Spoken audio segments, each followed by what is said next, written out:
अब सऊदी अरब की बात कर लेते हैं। दरअसल तूफानी बारिश का दौर यहां पर भी जारी है। बड़े बड़े आलीशान बंगलों में रहने वालों की कारें तिनके की तरह सड़क पर इस वक्त बह रही हैं। अमेरिका और जर्मनी की बात की जाए तो फ्लैश फ्लड और तूफानी बारिश से तबाही यहां रुक नहीं रही है, थमने का नाम नहीं ले रही है। तो वहीं चीन में मूसलाधार बारिश का राउंड 3 शुरू हो चुका है। बीजिंग फिर से बाढ़ की चपेट में है। रूस के सखालिन प्रांत में नदियां उफान पर हैं। पाकिस्तान का हाल तो सबसे बुरा है। करीब 1000 गांव बाढ़ की चपेट में हैं। लाखों लोगों को घर छोड़कर जाना पड़ रहा है। भारत में पंजाब से लेकर जम्मू कश्मीर और हिमाचल प्रदेश तक बाढ़ बारिश ने हालात बेहद खराब किए हुए हैं। लैंडस्लाइड की वजह से बहुत नुकसान हो रहा है और यही आज विश्व का सबसे बड़ा संकट है। एक एक डिटेल हमारी इस रिपोर्ट में आप देखिए।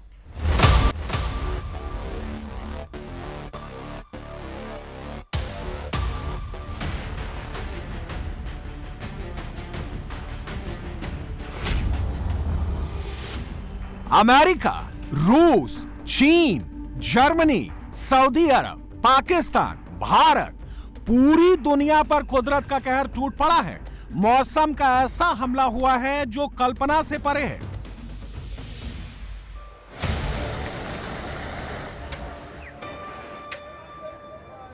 सऊदी अरब के रेगिस्तान में कारें बह रही हैं।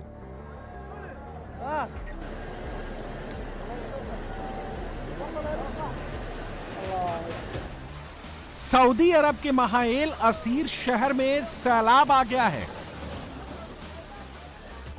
बड़े बड़े चमचमाते विला के बीच जो सड़कें हैं वहां लाखों करोड़ों में खरीदी गई कारें बह रही हैं।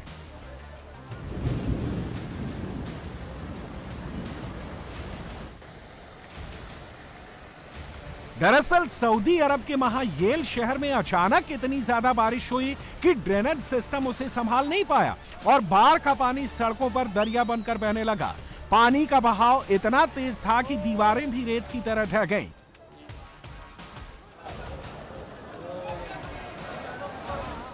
सऊदी अरब के महायेल शहर में जैसी कोठियां और विला हैं, उन्हें देखकर अंदाजा लगाया जा सकता है कि यहां इंफ्रास्ट्रक्चर बहुत बढ़िया होगा। लेकिन कुदरत की मार जब पड़ी तो सब धरा का धरा रह गया। फ्लैश फ्लड ने सऊदी अरब के इस शहर में जैसी तबाही मचाई वो बहुत खौफनाक है। मौसम विभाग ने सऊदी अरब के 10 प्रांतों में बहुत भारी बारिश की चेतावनी जारी की है।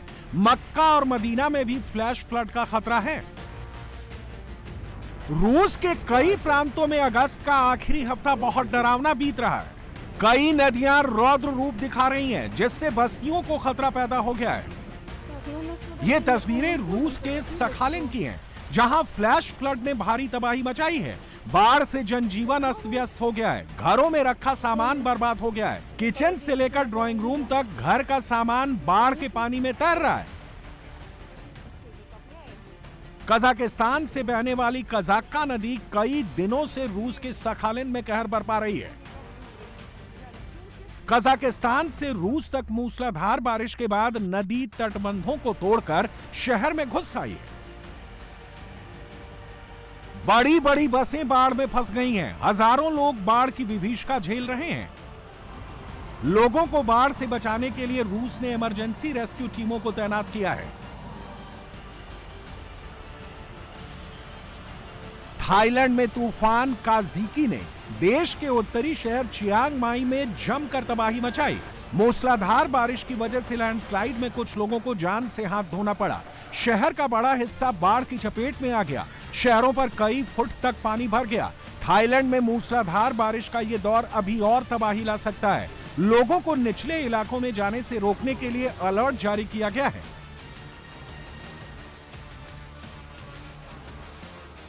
ये तस्वीरें पाकिस्तान की हैं। ऐसा लगता है जल प्रलय आ गया है। जहां तक नजर जाती है वहां तक पानी ही पानी दिखाई दे रहा है। सड़कें पानी में डूबी हुई हैं, गांव जलमग्न हैं। इस बार पाकिस्तान के वो इलाके भी बाढ़ में डूब गए हैं जो पहले कभी नहीं डूबे। पहली दफा ही सर पानी आया है ना इधर, पहले कभी नहीं आया। तो पानी उतरेगा इंशाल्लाह आएंगे फिर अपने गाँव में। पाकिस्तानी पंजाब में 10 लाख लोग बाढ़ से प्रभावित हैं। 2.5 लाख लोगों को घर छोड़कर सुरक्षित स्थानों पर शरण लेनी पड़ी है। पिछले 24 घंटे में अकेले पाकिस्तानी पंजाब में 17 लोगों की मौत हो चुकी है। पाकिस्तान में 26 जून के बाद बाढ़ से अब तक 800 से ज्यादा लोग जान से हाथ धो बैठे हैं।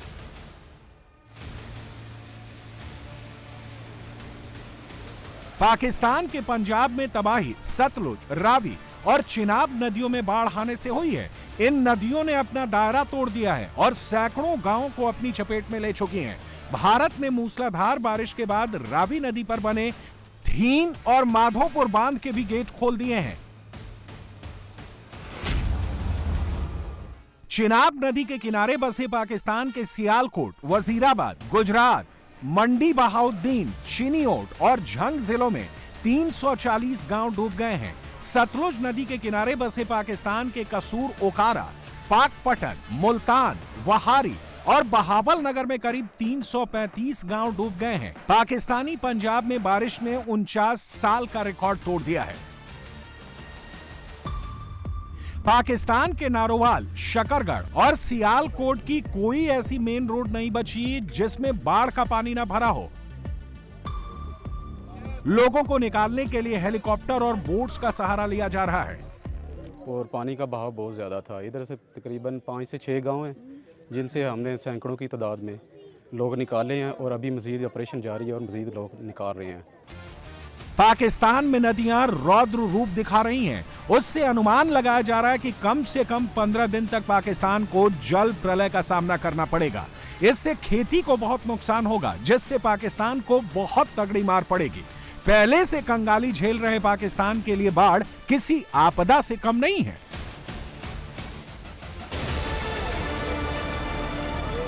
पाकिस्तान से सटे पंजाब बॉर्डर में सड़कों पर भारतीय सेना के टैंकों को देखकर सब हैरान हैं। दरअसल यहां रावी नदी का एक तटबंध टूटने से बड़ा इलाका बाढ़ की चपेट में आ गया है। बाढ़ में फंसे लोगों को सेना टैंकों में लादकर सुरक्षित स्थानों पर ले जा रही है। बीएसएफ की जो चौकी है, जो पोस्ट है, वो भी इस समय पानी के अंदर डूबी हुई है। वो सामने आपको नजर आ रही है। उसके नीचे आपको छोटी पोस्ट भी नजर आएगी जो बिल्कुल नीचे की तरफ है।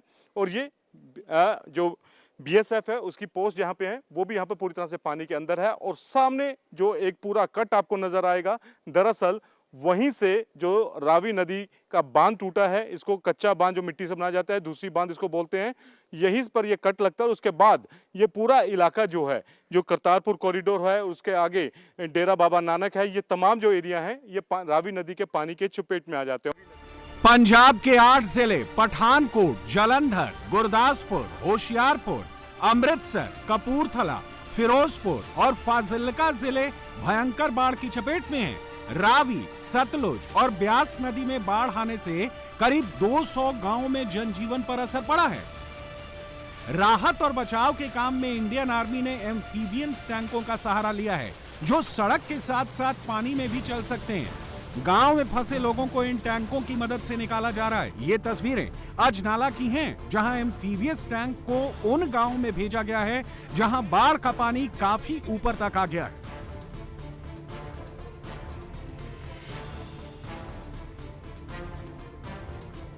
रावी नदी में बाढ़ आने से करतारपुर कॉरिडोर भी डूब गया है। जीरो लाइन पर रावी नदी की लहरों पर कब्जा हो चुका है। बीएसएफ की कई चौकियां भी डूब गई हैं।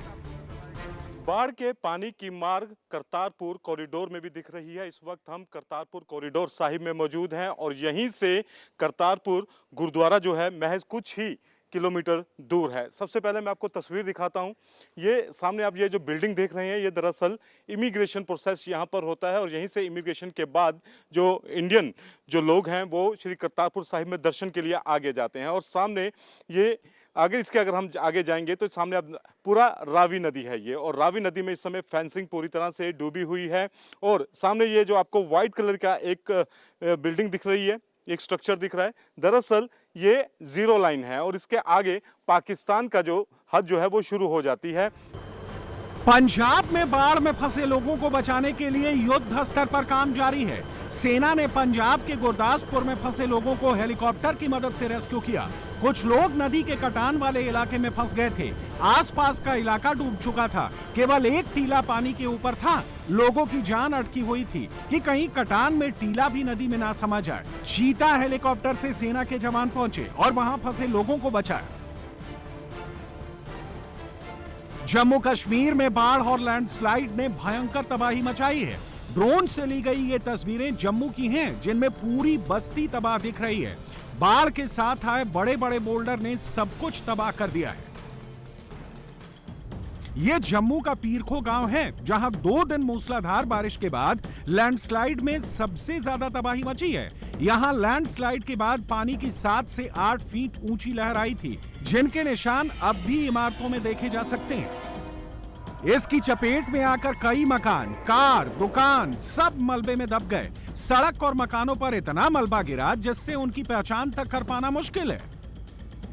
बाढ़ और बारिश से कितनी तबाही हुई है उसका अंदाज़ा इन तस्वीरों को देखकर लगाया जा सकता है। शायद आप यकीन नहीं करेंगे, लेकिन ये हकीकत है कि मैं इस वक्त एक गाड़ी पर खड़ा हूँ और ये गाड़ी जो है पूरी तरह से मलबे के नीचे में दब गई है। किसी गाड़ी का छत दिख रहा है तो कोई गाड़ी जो है वो पूरी तरह से टूट चुकी है। आप ये तस्वीर देखिए, ये दूसरी, यहाँ पर एक छोटा हाथी है। आप देख सकते हैं कि ये भी पूरी तरह से मलबे में दब चुका है। बस इसकी जो स्टीयरिंग है वो नज़र आ रही है और इसका फ्रंट शीशा मिरर नज़र आ रहा है। सामने नज़र दौड़ाएंगे तो एक और हाथी जो है वो वहाँ पर आपको मलबे में नज़र आएगा। मेरे दाएं साइड में नज़र दौड़ाएं तो इन गाड़ियों को गिनना मुश्किल होगा। 1 2 3 4 5 6 7 8 9 10, यानी कि 10 के बाद आप गिनना जो है वो भूल जाएंगे। इतनी गाड़ियां यहाँ पर हैं। ये तस्वीर आप देख सकते हैं कि गाड़ियों के शीशे जो है वो किस तरह से मलबे में बिखरे हुए पड़े हुए हैं। ये तस्वीर है। मलबा आप देख सकते हैं, ये बड़े बड़े बोल्डर्स देख सकते हैं। यहाँ पर गाड़ियों की पार्किंग हुआ करती थी, लेकिन जब बाढ़ आई तो बाढ़ जो है वो यहाँ से आई है। ये तस्वीर आप देख सकते हैं।